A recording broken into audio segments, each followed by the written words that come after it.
Muy buenas, clase. Este es el primero de 3 vídeos en donde pues, vamos a resumir básicamente lo que hemos visto en clase. Sobre todo porque, repito, me interesa que interrelacionéis conceptos, o sea, de que sepáis explicar las cosas con vuestras propias palabras, no que os empolléis definiciones sacadas de internet, las vomitáis en el examen y con las mismas os olvidáis. Me interesa sobre todo que se os quede algo, aunque sea poco, y que, oye, pues alguna vez tenéis que enfrentaros a estas cosas o estudiáis, ¿no? Este tema de informática, de sistemas, pues sepáis, ¿no? Tengáis ya los mimbres para poder hacer cosas más complicadas. Bien, lo primero es entender que cuando nosotros nos ponemos delante de un ordenador como usuarios, lo que hacemos es introducir datos. Da igual cómo lo hagamos, puede ser con un micro, puede ser con un teclado, con un ratón, y el ordenador, al hacer eso, los procesa y produce una salida, ¿no? Unos datos que nos envía a nosotros, pues con el monitor, con un altavoz, con todos los dispositivos que iremos viendo. Bien, el problema es que, claro, nosotros pues hablamos, ¿no? Utilizamos un lenguaje humano, un lenguaje que no es el mismo que el ordenador, que utiliza el lenguaje máquina. Entonces hay aquí pues un salto que tenemos que introducir tanto en la entrada como en la salida. Bien, lo primero para entender ese lenguaje máquina tenemos que entender el concepto del byte. Pensad que al fin y al cabo lo que es un ordenador es simplemente es electricidad atravesando medio, ¿no? O sea, es más complicado, ¿no? Pero bueno, estamos al nivel que estamos. Por lo tanto, todo se traduce en que pasa o no pasa electricidad. ¿Verdad? Es que baja el voltaje, pero bueno. Entender lo que es prácticamente como el código Morse, es decir, es un pi o un silencio. Por lo tanto, es o un uno o un cero. Eso es el alfabeto del ordenador, simplemente unos y ceros a cholón, a lo bestia. Bien, el problema es que, claro, nosotros, simplemente con unos y ceros, no hay suficiente combinación.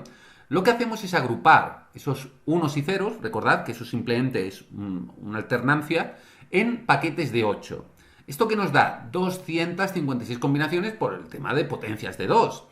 Esto lo que nos permite es, a través de lo que se llama el código ASCII, es que cada byte, es decir, cada combinación de esas 256, se traduce a uno de los caracteres del ordenador, que puede ser una letra, como pone aquí en la presentación, pero puede ser también un símbolo o incluso cosas pues un poquito más distintas, ¿no? de lo que es lo que nosotros escribimos normalmente. Pero entended eso, simplemente ese código ASCII lo que permite es traducir esos paquetes de byte, de 8 bits, traducir el lenguaje máquina a un lenguaje que nosotros podemos manejar. Bien, también tenéis que tener en cuenta que esa unidad mínima es como si nosotros quisiéramos medir distancias, como puede ser de aquí a Madrid o a Murcia o a donde sea, por ejemplo en milímetros. Sería absurdo, ¿no? Serían millones y millones de milímetros. Ahí en ese caso nosotros pasamos a kilómetros. Pues aquí también tenemos esas unidades. Nosotros lo que hacemos es ir multiplicando por 1000. Es decir, del byte pasamos al kilobyte, que es por 1000. Del kilobyte al megabyte, de nuevo por 1000, al gigabyte y al terabyte. Después hay unidades, como veis en la tabla, pero esos son los importantes. Megabyte, gigabyte y terabyte. Esos son los que tenemos que tener. Vais a ver que en algunos sitios os va a poner que en vez de hacer multiplicar por 1000, multiplica por 1024. En verdad es 1024, pero nosotros utilizamos el sistema internacional pues porque al final pues es más sencillo, ¿no? Multiplicar por 1000 simplemente. Por eso veréis muchas veces que cuando vosotros cogéis, por ejemplo, un terabyte en vuestro ordenador, Windows en verdad no lo traduce como 1000 gigas, sino como 930 o lo que sea. Y es precisamente por eso, porque hay ahí una pequeña confusión a la hora de multiplicar por 1024. Simplemente que os suene ese concepto. Bien, ¿qué es un ordenador? Pues un ordenador, si lo abriéramos, veríamos que es simplemente la placa madre en donde existen una serie de puertos. Puertos a los que se van a ir incorporando lo que llamamos componentes. Esto es importante, los componentes son lo que hay dentro de la caja del ordenador. Los periféricos lo que hay fuera y lo iremos machacando continuamente. Bien, esto que veis es una placa base. De nuevo, simplemente que lo introducirlo y que veáis que hay distintas partes y ya lo iremos viendo. Bien, a nivel esquemático, tenéis que entender que esa placa, la unidad principal, el componente más importante, es la CPU, que es el procesador. Es decir, es lo que permite esa entrada de datos y salida de datos, ¿no? Procesa, hace cosas. Por ahora dejémoslo así.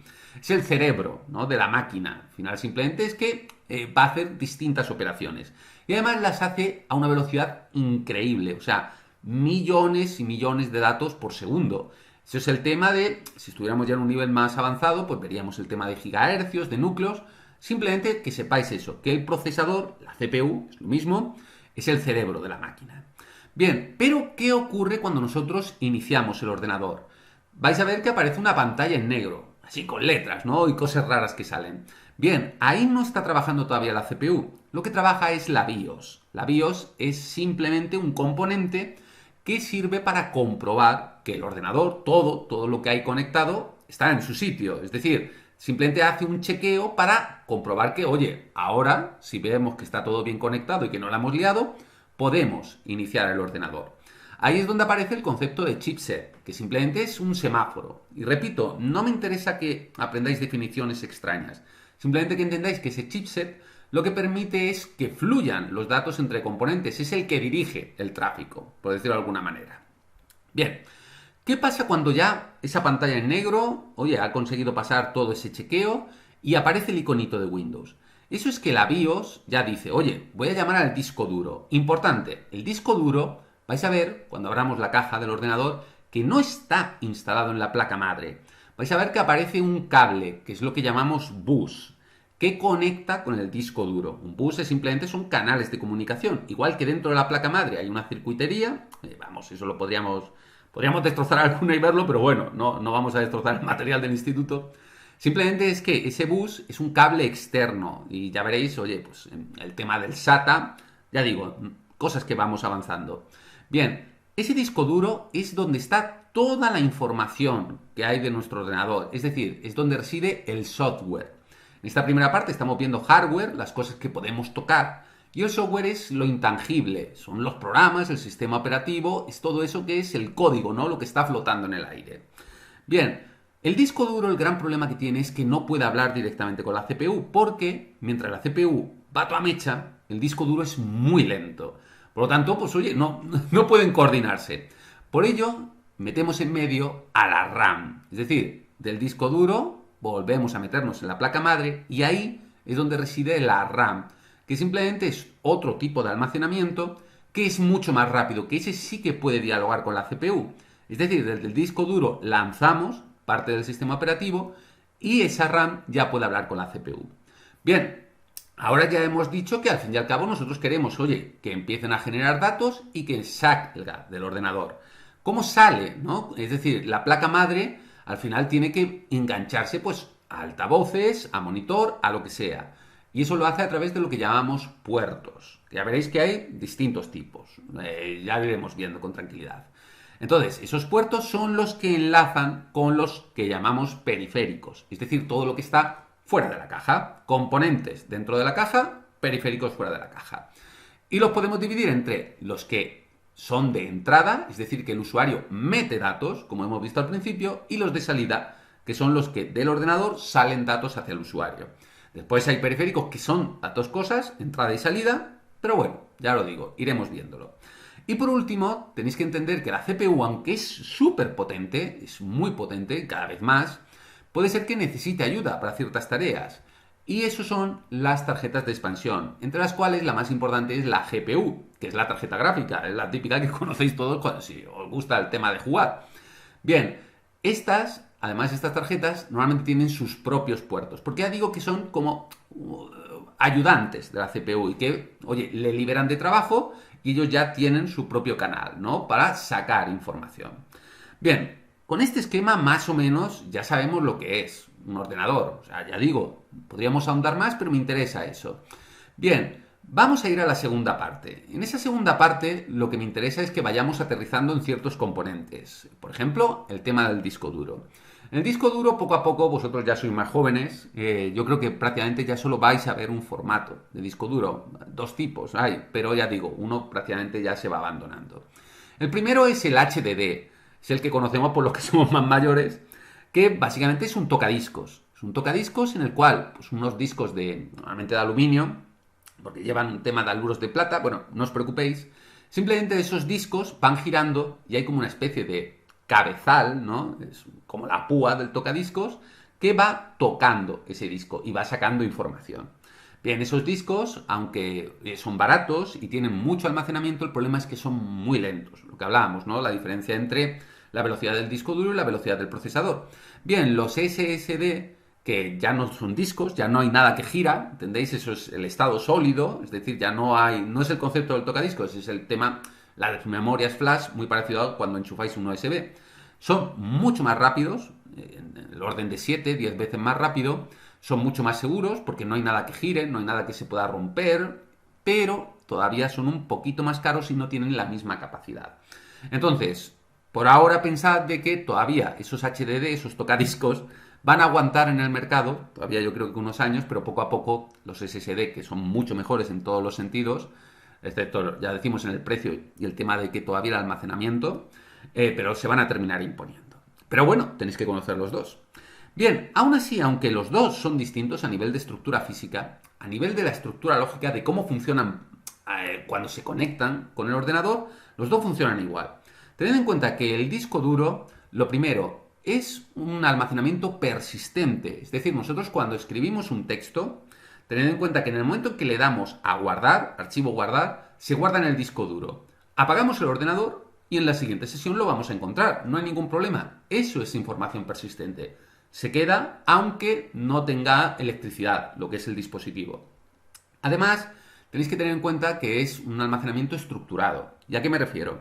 En los discos duros vais a encontrar, no a nivel físico, sino a nivel, repito, de la estructura lógica, una cabecera o índice.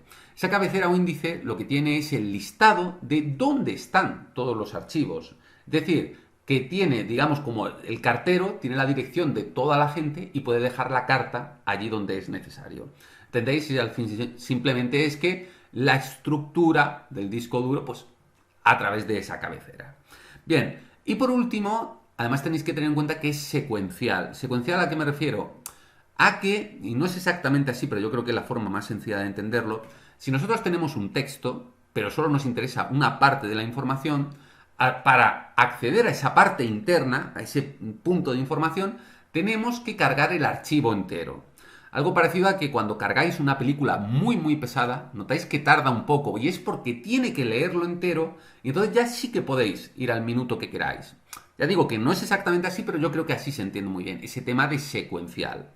Y por último, tened en cuenta que esa estructura lógica, ese tema de la cabecera, depende del sistema operativo. Esto es lo que se llama formatear el disco duro.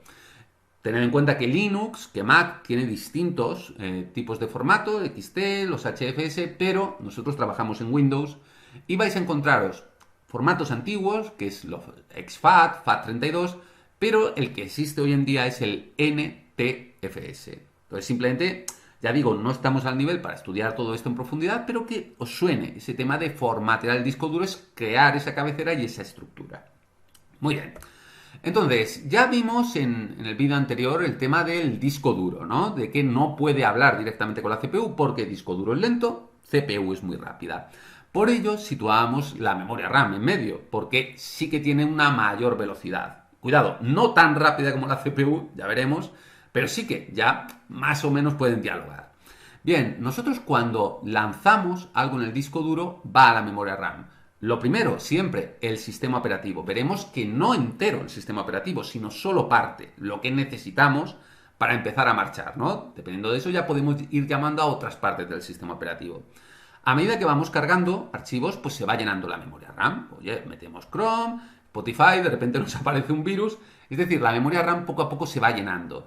En el momento en que la memoria RAM se llene, tiene que tirar del disco duro y por eso de repente vais a ver que el ordenador hace ¡pum! Y baja su rendimiento exagerado. ¿Por qué? Repito, porque el disco duro es muy lento, la CPU es muy rápida. Simplemente es eso. Cuando llenáis esa memoria RAM, el ordenador sufre. Bien, tened en cuenta que hay un almacenamiento incluso más rápido dentro de la CPU, que es la memoria caché. Simplemente que sepáis que es brutalmente rápida, pero tiene muy poca capacidad. ¿Por qué no se utiliza la memoria caché para todo? Aparte de que, y es verdad, es más cara, hay un problema en cuanto al espacio que ocupa físicamente. Y ya digo, esto, hay vídeos muy buenos, yo siempre os recomendaré en este youtuber Nat Gentil, buenísimo, tiene vídeos buenísimos, que habla precisamente sobre esto y que ya digo, pues, es, digamos, saben bastante más que yo, de eso estoy convencido. Pero al final tened en cuenta eso, la memoria caché, hay ciertos problemas logísticos y económicos que no nos permite utilizarlo para todo.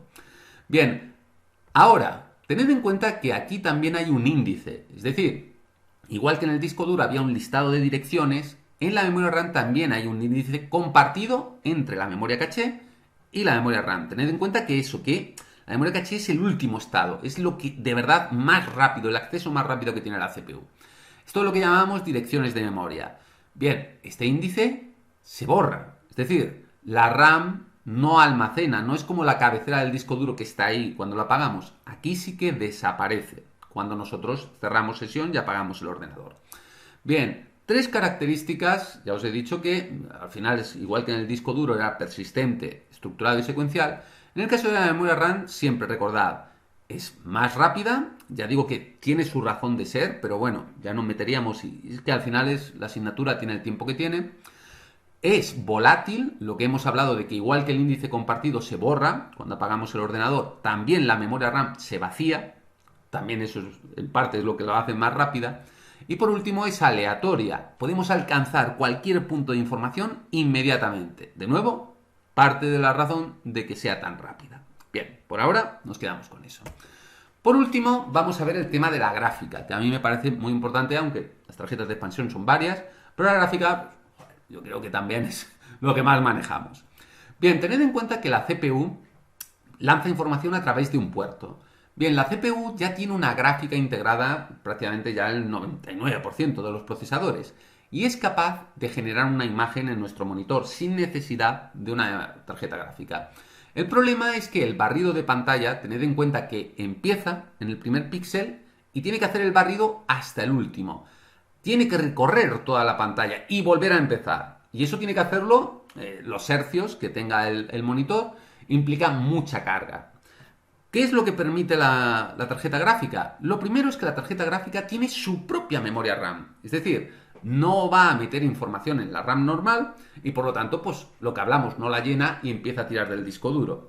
Tiene su propio puerto, ya veremos que hoy en día es prácticamente ya el HDMI, ya con casi toda seguridad, pero también va a barrer pantalla de una forma distinta. Tened en cuenta que la gráfica, aunque tiene también el tema de gigahercios, como el procesador, es decir, tiene velocidades y tiene esa memoria RAM, que también es, veréis, pues la RAM normalmente pues 8, 16 gigas, bueno, eso ya es una bestia, aunque ya las últimas, la 4090, bueno, el tema de gráficas yo creo que se ha ido de madre, es una locura. Lo importante de la gráfica también es el tema de los núcleos.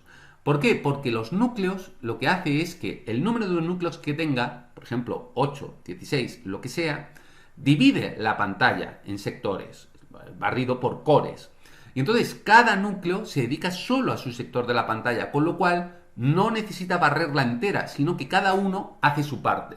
Digamos que se dividen el trabajo y por lo tanto pueden ir muchísimo más rápido.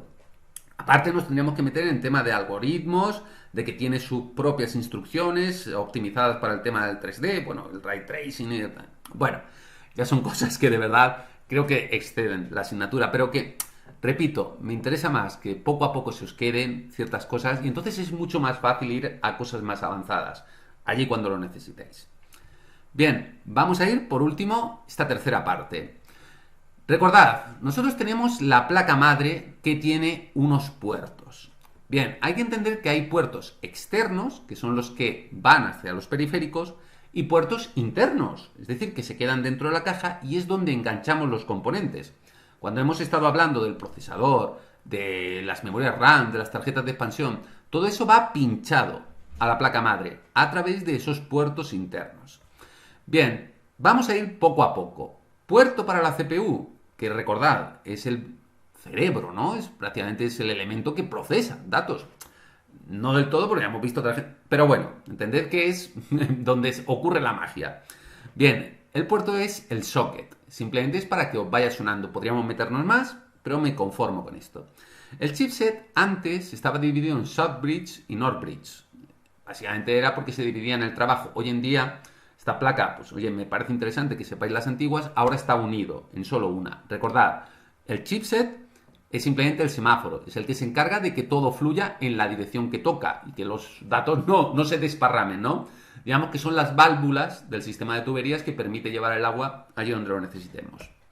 Bien, la memoria RAM que ya sabéis, rápida, volátil y aleatoria, esto vamos, y debéis saber los conceptos sin problemas, no deberíais tener dudas en cuanto a definirlo, van incorporados en los slots DIMM.